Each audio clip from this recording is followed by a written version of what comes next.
Friends, welcome back to my YouTube channel the speaking stars. मैं हूं आपकी astro friend Shivani.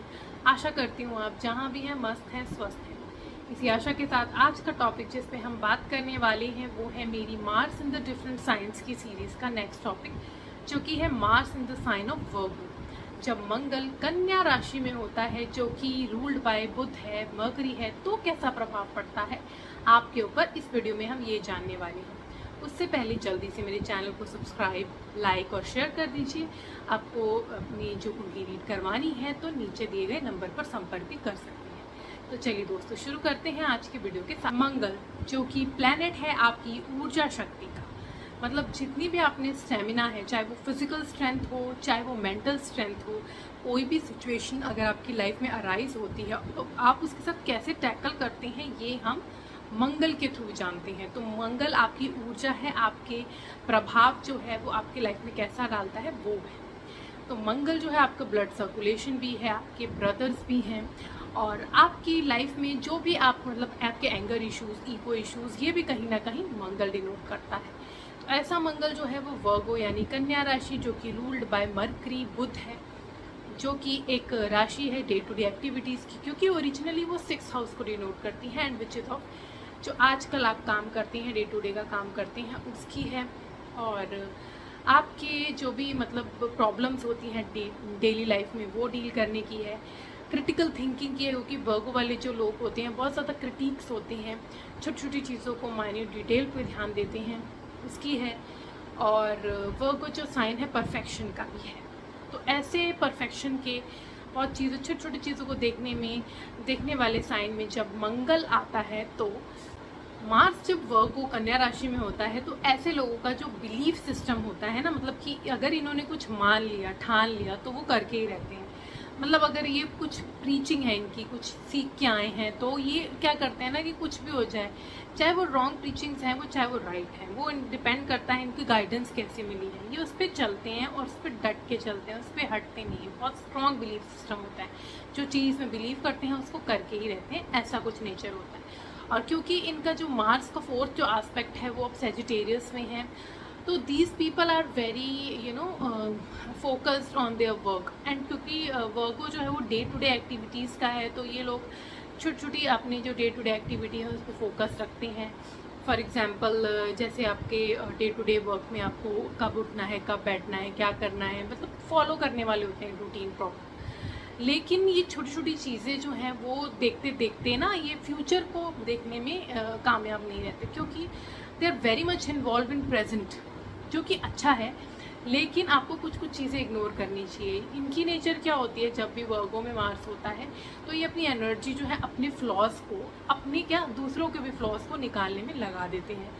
तो जिसकी वजह से क्या होता है ना कि जो टाइम इनको आगे स्पेंड करना चाहिए इस फ्यूचर सोचने में, वो ये उसमें ही इन्वॉल्व रह जाते हैं, और ये चीज़ें जो हैं इनकी ख़राब कर देती है, विच इज़ नॉट अ मतलब एक प्रॉब्लम भी है, क्योंकि आपको चीज़ें जो हैं वो कुछ कुछ लेट गो कर देनी चाहिए। स्पेशली आप दूसरों को बहुत ज़्यादा क्रिटिक करेंगे तो लोग आपसे दूर जाएंगे, और जो कि आपके लिए ही ख़राब है। स्पेशली अगर इस 7th हाउस में है तो आप अपने पार्टनर में फ्लॉज निकालेंगे, प्रूफ दिखाएंगे कि ऐसा है, आर्ग्यूमेंट करेंगे, और आर्ग्यूमेंट में जीतना इनसे अच्छा नहीं होता, मतलब इनके से आप जीत नहीं सकते, क्योंकि ये प्रूफ के साथ बात करते हैं, बहुत ज़्यादा माइन्यूट डिटेल में चले जाते हैं, जो कि इनके लिए एक अच्छी चीज़ भी है। अगर ये डिटेक्टिव हैं या लॉयर हैं, अटॉर्नी जनरल हैं, ऐसे फील्ड्स इनके लिए ज़्यादातर सूट करती है जहाँ इनको डिटेलिंग में जाना पड़े। जैसे कि अगर ये आर्टिस्ट हैं तो बहुत डिटेलिंग होती है आर्टिस्ट के, जैसे पेंटिंग आप देखेंगे तो बहुत ज़्यादा माइन्यूटली वो वर्क करते हैं एंड वो यूनिकनेस क्रिएट करता है, विच इज़ गुड। लेकिन अगर ये डे टू डे एक्टिविटी, अगर ये बिजनेस में है, ग्रुप में है, और ये लोगों को टोकते रहेंगे, बार बार चीज़ें मतलब उनके अकॉर्डिंग वो ऐसा करेंगे, तो इनको प्रॉब्लम क्रिएट यहाँ पे वो कर देता है।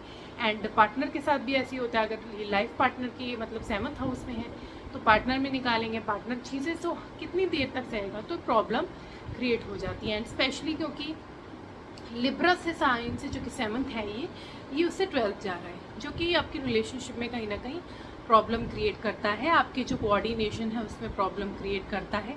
एंड उसका रीज़न यही होता है क्योंकि ये बहुत ज़्यादा ऑब्सेस्ड रहते हैं खुद से। इनको लगता है कि they are the one who are perfect and दूसरे की कमियाँ निकालते हैं, जो कि इनको अवॉइड करनी चाहिए, जो कि इनको प्रॉब्लम बहुत ज़्यादा क्रिएट कर सकती है। स्पाउस के साथ ये जो है वो चीज़ें, सिचुएशन जो है थोड़ी सी कॉम्प्लिकेटेड हो जाती हैं क्योंकि they are very clingy, they stick to their partner all the time, जो कि क्रिएट करता है क्लिंगीनेस, जो पार्टनर को इनके पसंद नहीं आता।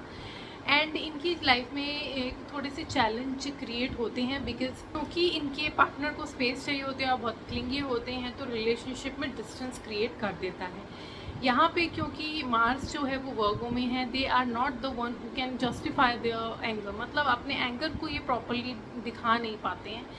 इनको गुस्सा आ रहा होता है पर ये एक्सप्रेस नहीं कर पाते हैं, ये इनकी प्रॉब्लम होती है। और बहुत ज़्यादा फ्यूचरिस्टिक नहीं होते हैं, स्टिक करते हैं अपने प्रेजेंट में, डे टू डे एक्टिविटीज़ का है वर्गो साइन, तो ये अपने जो एनर्जी है डे टू डे में लगा देते हैं और स्पेंड थ्रिफ्ट बहुत होते हैं। तो इसकी वजह से इनकी सेविंग्स क्रिएट नहीं होती। क्या होता है ना कि पैसा आता है जाता है, जो कि अच्छी बात है अगर आप बिजनेस में हो क्योंकि वहाँ पे फ्लो ऑफ इनकम बना रहता है।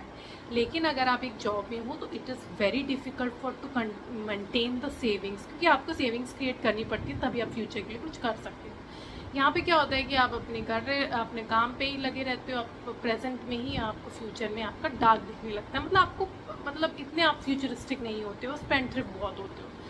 एंड क्योंकि आपको एंगर एक्सप्रेस नहीं करने आते, आप मौका ढूंढते हैं कि कब आप किस तरीके से आपका अंदर बिल्डअप होता रहता है वो चीज़, जो आके आपको मेंटली टॉर्चर भी करता है, हॉन्ट भी करता है। अगर आप जिम्नाजियम में हैं या स्पोर्ट्स पर्सन हैं या एथलेटिक्स में हैं तो बहुत अच्छा है। मैंने बताया जैसे लॉयर हैं, क्योंकि वहाँ आपके जो क्रिटिकल स्किल्स हैं बहुत अच्छे होते हैं। लॉयर, अगर आप एक बहुत अच्छी क्रिमिनल लॉयर बन सकते हैं क्योंकि आपको माइन्यूट डिटेल पता होती है कि कहाँ कैसे क्या हुआ। जब आपको केस आता है तो आप बहुत माइन्यूट डिटेल में जाते हैं and you try to solve it and you win it. Specially अगर मार्स की डिग्निटी अच्छी है यहाँ पे और मार्स को सपोर्ट भी मिल रहा है किसी प्लैनेट का जैसे कि जुपिटर का, तो और भी अच्छी बात है। लेकिन हाँ, आपकी जो चीज़ें हैं वो आपको थोड़ी सी लाइटली लेनी चाहिए पर्सनल रिलेशनशिप में, नहीं तो ये चीज़ें जो है आप बॉदर करेंगी और आगे चल के रिलेशनशिप ख़राब करेंगी। एंड पार्टनर के साथ स्पेसिफिकली जो आपका लाइफ पार्टनर है उसके साथ ये सब चीज़ें आपको नहीं करनी है। वर्क पे आप फिर भी अपने जो हैं जो छोटी छोटी चीज़ों को, डिटेल्स को निकाल के अपना काम परफेक्ट कर सकते हैं, विच कैन वर्क, क्योंकि टोटली वहाँ पे भी वर्क नहीं करेगा क्योंकि आप कमियाँ ही निकालते रहेंगे तो आप छोटी छोटी चीज़ की वजह से अपॉर्चुनिटीज़ खो देंगे जो कि आप गेन कर सकते हैं। लेकिन अगर आप स्पेसिफिकली जैसे मैंने बताया आर्टिस्ट हैं तो बहुत अच्छी क्वालिटी है क्योंकि वहाँ पे आपको यूनिकनेस चाहिए होती है। तो you need to have that balance in your approach, बहुत ज़्यादा क्रिटिक नहीं रहे तो आपके लिए ज़्यादा अच्छा है, और थोड़ा सा अपने पार्टनर के साथ लिबरल रहे तो भी अच्छा है। ये दो चीज़ें आपको ध्यान रखनी है ताकि आपका वर्क और लाइफ जो है उसका बैलेंस बना रहे। आज के लिए इतना ही। मेरी नेक्स्ट वीडियो में हम देखेंगे जब मार्स जो है वो लिब्रा साइन में होता है तो कैसा प्रभाव पड़ता है, इसका इफेक्ट कैसा पड़ता है। For that stay tuned, stay connected, do subscribe my channel and नीचे दिए गए बेल आइकन को जरूर प्रेस कर दीजिए ताकि आपको मेरी लेटेस्ट अपडेट मिलती रहे। तब तक के लिए Om Shanti, thank you and